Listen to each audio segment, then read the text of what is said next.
A few weeks ago, we learned about the virtual farmers market that will be taking place in the region this summer. It's now live in the virtual world. So joining me now to speak more about it is Alain Daou. Once again, welcome to the show, Alain.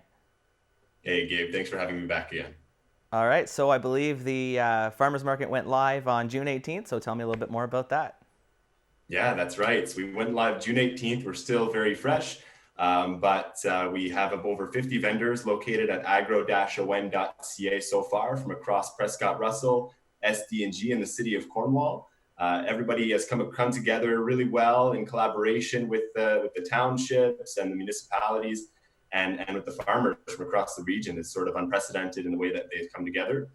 It's been going really well. We have customers that are pouring in, and we're making sales for these farmers.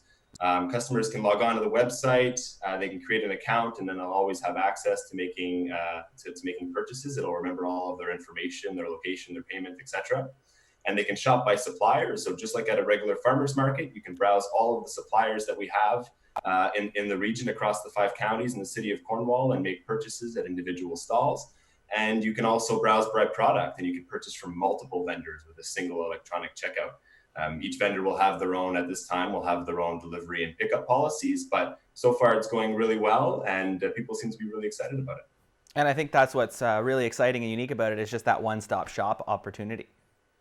Yeah, that's right. And at this time, we have individual delivery and pickup policies for each vendor, but we are rolling out in phases. So this first phase is really just testing the market and seeing how things can work out and how we can adapt to better serve our market and our producers. And our phase 2 will be the eventual integration of distribution points across the region. We'll be working very closely with the Eastern Ontario Health Unit to ensure safe distribution and curbside pickup, etc., based on current guidelines for COVID-19.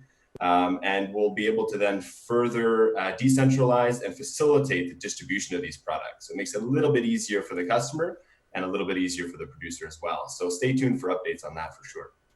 Absolutely. And obviously, we can't name all 50 vendors, but talk to me a little bit about the variety that's on offer. Oh, it's wonderful. Just like a normal farmer's market, we have seasonal produce and seasonal fruit available. We have quite a few meat vendors. We have various prepared products. We have vendors on there that are advertising their bread. Of course, we have certain restrictions as to what we can deliver and have picked up based on farmers market regulations and current Eastern Ontario Health Unit regulations. But we have the full variety of food products that you would find at the virtual farmers market. And we have a growing list of vendors as well. So you'll find a really rich diversity of products there.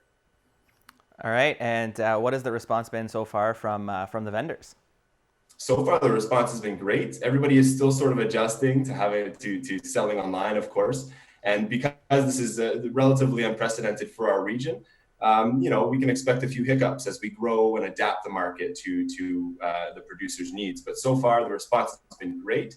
The farmers are learning a lot of new skills in terms of online marketing and online sales and inventory, etc. But we're here to help them with that. And we formed a really excellent partnership with Local Line that provides the platform that we're using, and we're able to provide that technical support. So far, the response has been really good. And obviously, the use of this virtual format is due to COVID-19, but it presents a lot of opportunities to really expand the market in further years and for these producers to really get their products to places that they may not have before. So talk to me a little bit about how this is really going to innovate that sector. Yeah, that's right, Gabe. We've launched the farmers market, the virtual farmers market, sort of in response to COVID-19 and how we've noticed the market changing. But as we're seeing, the market is changing in a pretty permanent way, and we're not likely to see a return back to normal for markets. And certainly, that is certainly true for food production, food producers, and distribution. And so, in a way, we're making it a lot easier for consumers to purchase their local food, so to actually do their groceries in one spot. The farmers market is open 24/7. That doesn't mean that our producers will be delivering 24/7, but it's open 24/7 for shopping. So at any point in time, if a consumer is interested in purchasing local food and they're working shift work, my wife is a nurse, she works 12-hour nights, 12-hour days. If somebody wants to be able to shop, they can log onto the website at any time during the day or night and make their purchases. That's automatically sent over to our producer. And that is really going to change the way we can sell and distribute local food by centralizing the sales platform and decentralizing the way that we distribute. And we know that we live in an increasingly global society, but talk to me just finally about the importance of supporting local producers, such as the businesses that are part of this market.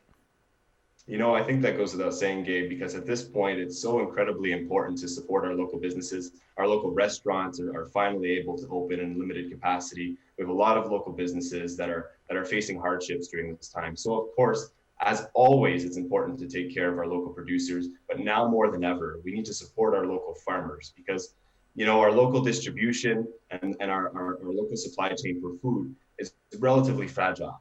And I think by supporting these local producers, by encouraging them to continue and do what they're really good at, we can ensure a really safe and resilient food system locally, where we will always have access to local food because our farmers are right in our backyard.